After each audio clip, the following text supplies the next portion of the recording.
On 531 PI. It is 7:14 a.m. Welcome back to Pacific Mornings. I'm Carlia Strong. Brilliant to have your company. Now, Budget 2025. Well, the government is calling it a growth budget. Labor says it's an austerity plan with cuts to key programs and services that Pacific families rely on, from education to business support. Joining us now to offer her perspective is Labor Party Deputy Leader Carmel Sepuloni. Talofa, welcome back to the show. Lava. Now, this is Nicola Willis's first budget. In terms of what it offers for Pacific communities, can you give us a rating out of 10? Well, it's her second. Out of 10 overall for Pacific communities, I'd go quite low. I'd go 1 or 2. We saw another 35 or 36 million cut from the Ministry for Pacific Peoples. Last year it was 26 million that was cut from them. What those cuts make up are actually cuts to the Pacific Aotearoa employment program, the cuts to the business fund, and in a very mean-spirited way, we've also seen $840,000 taken out of the Dawn Raid's apologies reconciliation fund. So, those are the Pacific-specific things, but there are many other ways in which Pacific people have been impacted. Yeah, that's a very low score. And you mentioned the mega cuts to all these different programs throughout the Ministry for Pacific Peoples. What do you think's going on here? Is MPP failing to kind of show its relevance, or what do you think's behind all this? No, it is an undervaluing of the population group agencies by this government that we're seeing. I mean, keep in mind, before the election, you had David Seymour from ACT making jokes about blowing up the ministry.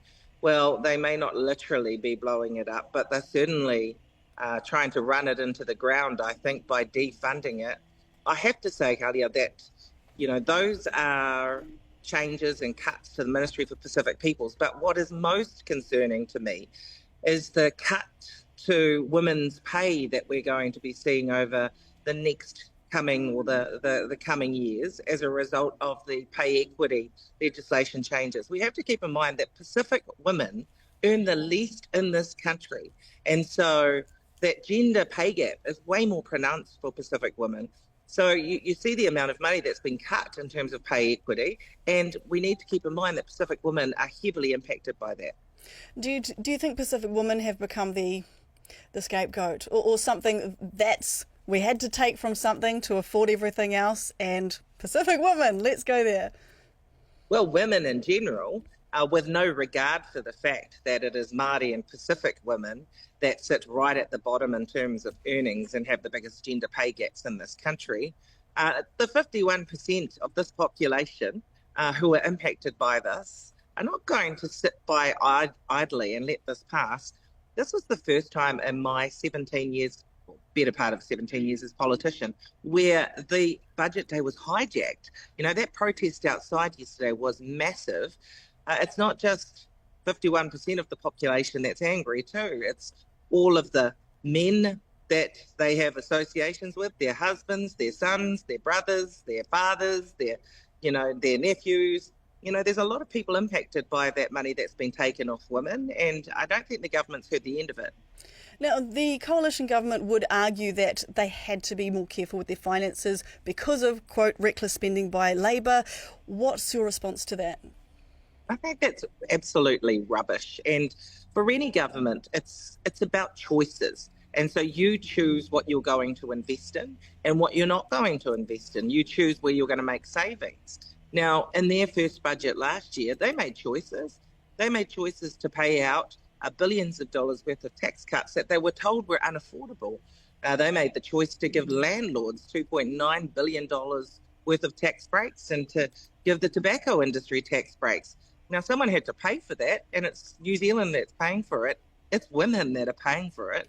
Is growing the country's national debt under Labor a good choice? Oh, certainly we've kept our debt low. I have to say that when you look back over the track records of governments, despite the fact that we seem to struggle to be able to tell the story very well, Labor has a great reputation of keeping the economy in check, of returning us to surplus, of keeping debt low. And, our record shows that, and yet there's this assumption that we're the party that causes economic havoc in some way. Well, Actually, this is the party, the government that's in at the moment, that has seen unemployment skyrocket, more people without jobs. People are still struggling with the cost of living. Surely that's not good for us as a nation. And speaking about cost of living, what stood out to you in the budget when it comes to areas like housing, health, particularly for our Pacific families? So, housing, I'm quite worried about what we've seen with emergency accommodation. They're continuing to forecast that the numbers will go down, but they actually don't have a plan for where these people who are homeless are going to go. It just seems like for this government, being on the streets is a better option than emergency accommodation when it simply isn't. They have put more money into health, but from what we can see, the deficit is still around the same amount as what they're putting in. So we're not going to be any better off when it comes to the health system. I think there was a small amount in there for Māori and Pacific wardens, Kalia, but that doesn't offset all of the damage that is done from the KiwiSaver cuts that the government has made, from the women's pay that the government has made, and a raft of other things. Yeah, now talking about things that will actually make significant change, there's this social investment fund, changes to working for families. You've held these portfolios in different names before. What are your thoughts on what they're doing in this space? Well, someone called this the switcheroo budget, and it really is in so many ways. Yes, they put a little bit of more money into working for families, and some families will get an extra $7 a week. That doesn't even buy a pound of butter, as we all know. But where they got the money from to do that was to cut access to the Best Start payment. So the Best Start payment, you have a new baby, for 3 years you can access it, but the first year is universal. So it's not income tested, whereas the second and third years are.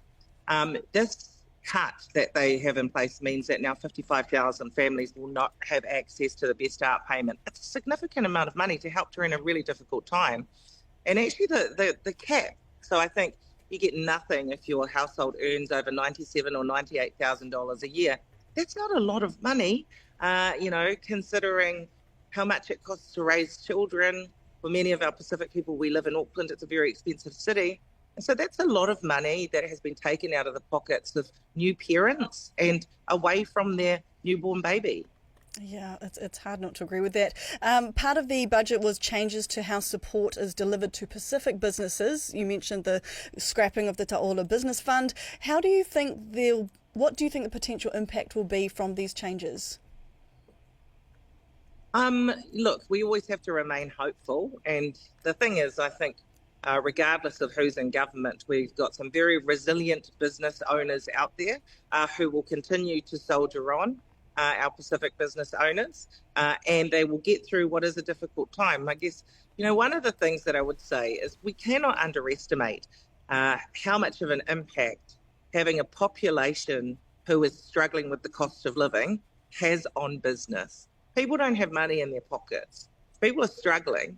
Then businesses feel it, and the government's done nothing to alleviate those cost of living pressures for the general population, let alone our community. Mm-hmm. Now, just moving on, there's so many things to touch on. What do you make of the new Pacific Education Initiative? And I know $7 million has been moved from some specific Pacific initiatives to ones helping support kids at home with tutoring and homework support for schools that have high Pacific representation. What do you think that's going to do? Well, I wonder whether, again, it's perhaps the ambulance at the bottom of the cliff. I didn't see anything in there for Pacific early childhood education. I didn't see anything in terms of language investment. We know that when our kids are confident in who they are and they have access to their language, they thrive in every other area of their schooling. And again, Kalia, I don't mean to kind of draw a long bow, but if the families of these kids are struggling, if they are struggling with housing, if their parents are out of work or being paid poorly, it has a massive impact on our kids' ability to be able to get on with their education. So, perhaps there's a little bit of money in there for education for Pacific, but it doesn't cover off the areas that I think our community would say would be priorities. Yeah, that's so big picture. And talking big picture to very long term, there's some changes to KiwiSaver. So I saw Barbara Edmonds said with the change, an 18-year-old starting KiwiSaver today would retire with $66,000 less. What might that difference mean for our future generations? Yeah, well, we've got a very young demographic. The Pacific demographic is one of the youngest, I think, alongside Māori in this country. And so, this is a generation that's going to be born into the KiwiSaver scheme and has the opportunity to save properly for their retirement. That's not something that we had at the age of 18. There's been changes, and so you can get into KiwiSaver a little bit earlier. There's an expectation that perhaps the employer and the employee will contribute a little bit more.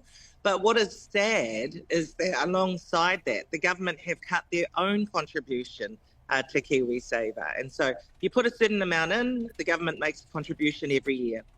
They cut it once before, I think it was at 1,000. They cut it down to 500 and something, and now they've cut it down to 200 and something. That money adds up over time, and so it ends up being quite a significant loss down the track. And it kind of is contradictory, given that the government have said, okay, we want you to save more because it's really important, and we want employers to invest more because it's really important, but the government's going to cut their contributions. Are there any of these decisions that were made yesterday, things that completely stand out as something that Labour would reverse if they came back into government? Well, certainly we've been very clear about our disdain for the cut to women's pay in terms of the change to the pay equity legislation. And so our leader's been very clear about us wanting to turn that around. But the other areas we're going to have to look at very closely because, look at the damage that's been done in just 2 budgets by this government. This is why, for us, it's really important that they are a one-term government. Strong words there from yourself, Carmel. Any final thoughts before we let you go? No, I just recognition that there are many of our Pacifica families out there that are very genuinely struggling. And so I just want to acknowledge that. And I hope that some will find a little bit of reprieve here. However, I'm disappointed and I'm very concerned that very few, if any, will. Oh, there you have it. Thank you very much for your time this morning, Carmel. Whawhatai lava. Whawhatai lava.